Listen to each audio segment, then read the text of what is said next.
BFM Business, Intégral Placement, 10h midi, 100% placement. Christian Fontaine pour le revenu. Bonjour Christian. Bonjour. Allez, on quitte les hautes sphères financières, on va s'intéresser à quelque chose de bien concret, on va investir grâce à vous ce matin dans la vigne. Comment est-ce qu'on fait? D'abord, c'est une bonne idée, c'est une diversification à promouvoir, investir dans la vigne?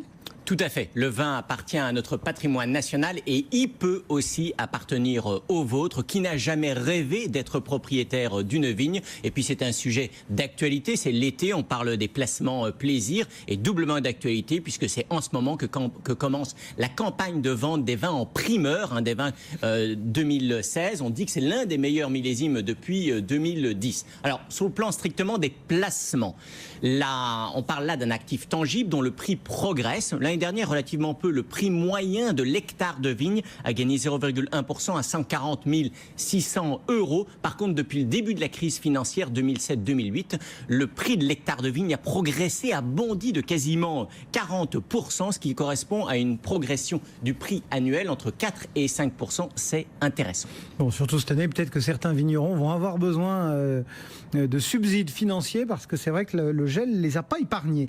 Comment réussir son investissement dans ce monde du vin? À défaut, si vous ne possédez pas quelques millions d'euros nécessaires pour acheter l'ensemble d'une propriété viticole, et puis si vous n'avez pas non plus le savoir-faire technique pour gérer une propriété en direct, le mieux c'est d'investir dans un groupement foncier viticole, un GFV. Alors, de quoi parle-t-on? C'est très simple, ce sont des sociétés civiles qui regroupent un nombre réduit de personnes physiques qui investissent ensemble, c'est-à-dire qui vont acheter ensemble un domaine et ensuite le gérer, sachant que la gestion au quotidien est confiée à un professionnel, un vigneron professionnel, comme ça vous n'avez pas à vous en préoccuper. C'est vrai que c'est un placement à la mode qui est pas mal mis en avant par les banques privées. Par les banques privées, mais enfin, donc c'est réservé à une certaine clientèle, j'allais dire presque à une certaine élite, où tout le monde peut... C'est accessible à tout le monde, vous faites bien de le préciser, le ticket d'entrée est relativement réduit, puisque le prix d'une part c'est entre 3 000 et 50 000 €. Ceci dit, c'est vrai, voilà, en pratique tout le monde y a accès. C'est vrai que lorsqu'on regarde qui a intérêt à souscrire un groupement foncier viticole, à acheter des parts, c'est plutôt les épargnants aisés, plutôt ceux qui sont taxés à l'ISF, voire qui devront payer, dont les héritiers devront payer des parts, des droits de donation et de succession importants. Pourquoi? Parce qu'il y a un ensemble d'avantages fiscaux autour de ce placement et notamment une exonération à hauteur de 75% et puis 50% au-delà de 102 000 € pour l'ISF et les droits de donation. Ça signifie très concrètement qu'à partir du moment où vous détenez vos parts depuis 2 ans, vous ne déclarez que 25 ou 50% de ces parts. Alors, pour, je dirais, davantage monsieur tout le monde, si vous achetez ces parts à crédit, les intérêts sont déductibles des revenus fonciers que vous encaissez par ailleurs. Bon, super. Il y a donc des avantages fiscaux, etc. Mais je suis désolé de revenir. On a vu l'épisode cette année du gel qui a quand même touché bon nombre de vignobles. J'imagine que c'est pas non plus un investissement... tranquille, c'est pas un long fleuve tranquille, on peut avoir des crises. Bien sûr, c'est un organisme vivant, donc il y a qui peut être affecté par des maladies, qui peut être affecté, vous parliez du gel tout à l'heure, par les conditions atmosphériques.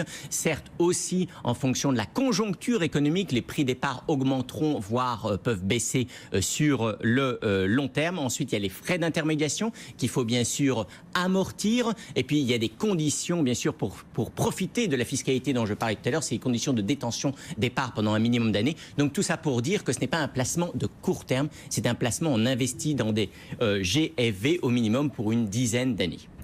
Est-ce qu'on considère que tout GFV est bon à prendre ou est-ce qu'il y a malgré tout là une espèce de ségrégation à faire, de sélection? Est-ce qu'il faut cibler tel ou tel terroir par exemple? Alors je vous vois venir, vous cherchez les bons plans et vous dites sans doute on va prendre une petite appellation, un vignoble sans prétention avec un petit prix a priori. Si c'est bien géré, on va monter en gamme et on peut espérer une plus-value à la sortie. C'est un peu trop simple. Lorsqu'on regarde l'évolution des prix des vignes, on constate que l'hectare de vigne hors AOP n'a progressé que de 10% depuis 91, alors que les vignes AOP, elles, le prix a progressé de 200%, plus 400% pour le Saint-Julien, plus 500% pour les Champagnes, plus 800% pour les Pauillac. Donc la règle d'or, c'est le terroir, bien sûr, il faut apprécier ça au regard du prix et de la qualité professionnelle du vigneron. Vous nous avez dit, il y a des avantages fiscaux et puis il y a l'augmentation enfin la plus-value à attendre peut-être à terme. Qu'est-ce qu'il en est du reste et notamment du rendement? Chaque année, on retire quoi de notre GFV?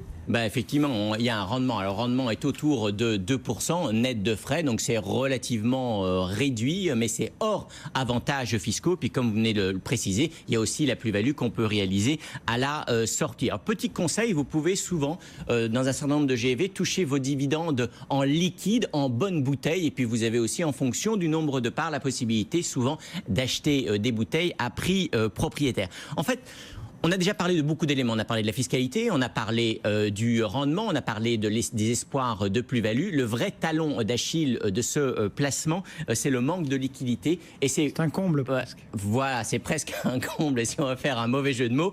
Donc, ce qui veut dire quoi? Ce qui veut dire très concrètement, c'est que le jour où vous voudrez revendre vos parts, ça ne se fera peut-être pas en 15 jours et facilement. C'est l'une des raisons pour lesquelles, pour avoir une bonne liquidité, ou en tout cas pas trop mauvaise, il faut s'intéresser aux tiroirs de qualité. À qui on s'adresse si on est intéressé, si on était convaincu par votre argumentaire, Christian? On s'adresse à des gestionnaires de patrimoine spécialisés. Je sais que vous avez souvent sous votre antenne Philippe Gourdelier de Patriméa, je sais qu'il en propose. Vous pouvez également vous adresser directement aux gestionnaires de ce type de placement, la Française, Amundi et puis GFV Saint-Vincent. Voilà, donc c'est un placement, je dirais, tangible. Donc ça, c'est un placement qui rassure en période actuelle, mais plutôt pour épargnants aisés. C'est un placement plaisir. Et c'est vrai, ça s'adresse aussi à tous ceux qui sont peut-être moins fortunés, mais qui, je dirais, ont épuisé les charmes des foires au vin ou de l'achat des vins en primeur. Ouais, et certains même mettent en relation, parce que quand on investit dans un GFV, souvent, comme vous le disiez, on est dans tel ou tel terroir, et certains organisent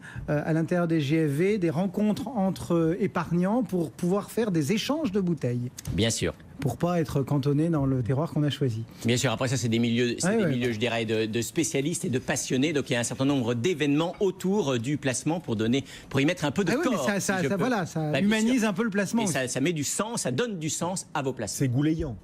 Christian Fontaine pour le revenu, on vous retrouve tout à l'heure, Christian, plaisir. et on répondra aux questions des auditeurs.